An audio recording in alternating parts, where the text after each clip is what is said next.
गुलाम भारत में खोली एक छोटी सी दुकान, कैसे बनी आजाद भारत का नंबर 1 ब्रांड। हल्दीराम के प्रोडक्ट्स लगभग हर घर में इस्तेमाल किए जाते हैं। वही किसी पार्टी में नाश्ते के तौर पर लगाई जाने वाली नमकीन बिना हल्दीराम के अधूरी सी है।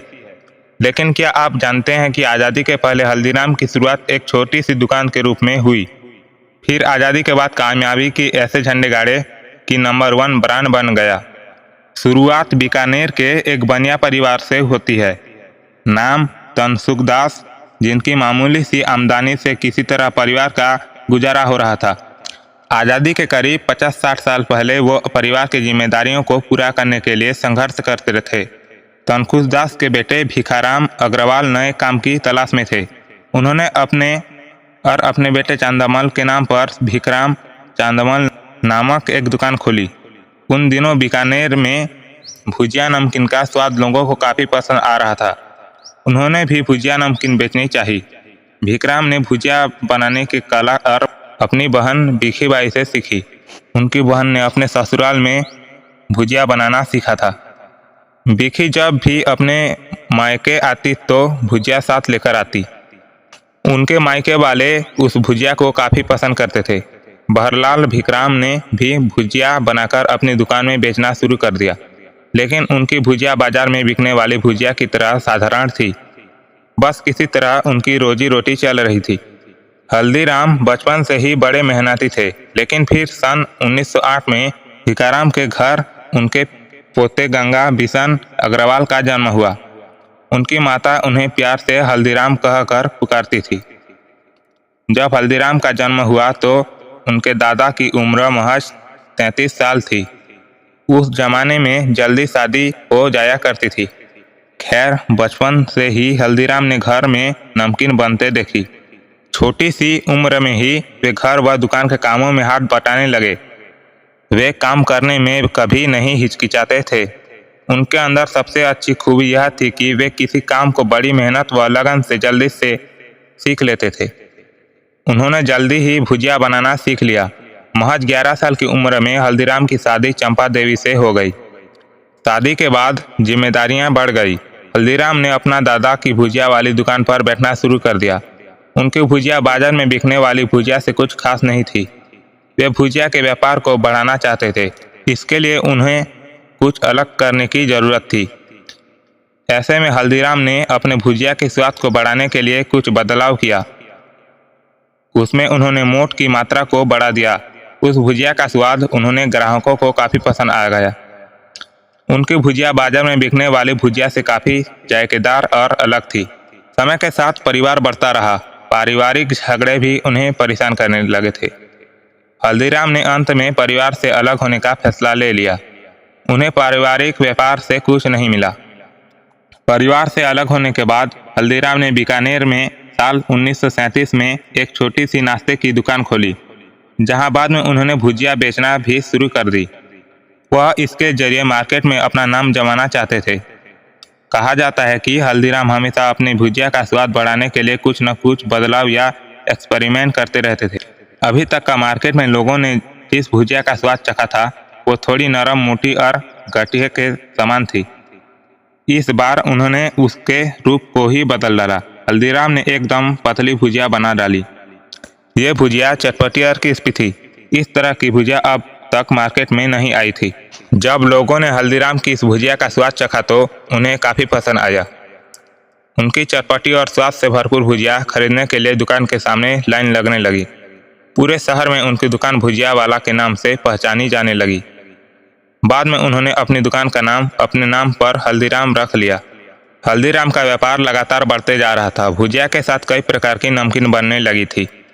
समय के साथ उनके प्रोडक्ट की मांग ज़्यादा होने लगी। इसी के साथ हल्दीराम अभी भी अपनी भुजिया में बदलाव करने में लगे रहते थे। इस बार उन्होंने एक नई योजना बनाई। भुजिया बेरस के लेखक पवित्र कुमार बताते हैं कि गंगा बिशन ने बेसन भुजिया में मोठ मिलाने के साथ पहले के मुकाबले उसे पतला कर दिया। उनके इस बदलाव से उसका स्वाद बढ़ने के साथ साथ रूप भी बदल गया। दूर दराज तक घर घर पहुंचाने के लिए हल्दीराम ने उस भुजिया का नाम डूंगर सेव रखा।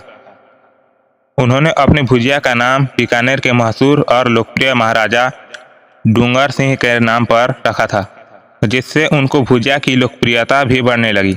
उनके इस बदलाव से उनका स्वाद बढ़ने के साथ साथ रूप भी बदल गया।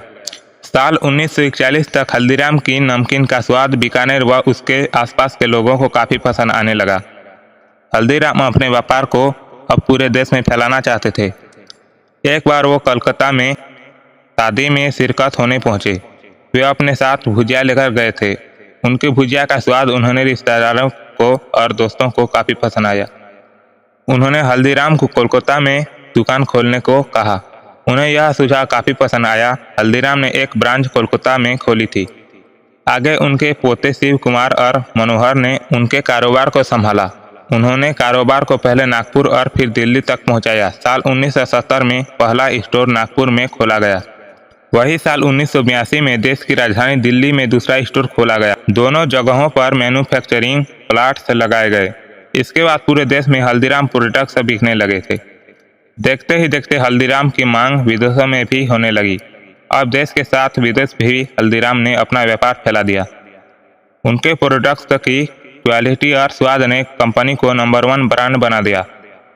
हल्दीराम का ब्रांड समय के साथ तरक्की कर रहा था। साल 2003 में हल्दीराम अमेरिका में अपना प्रोडक्ट्स का निर्यात शुरू कर दिया था।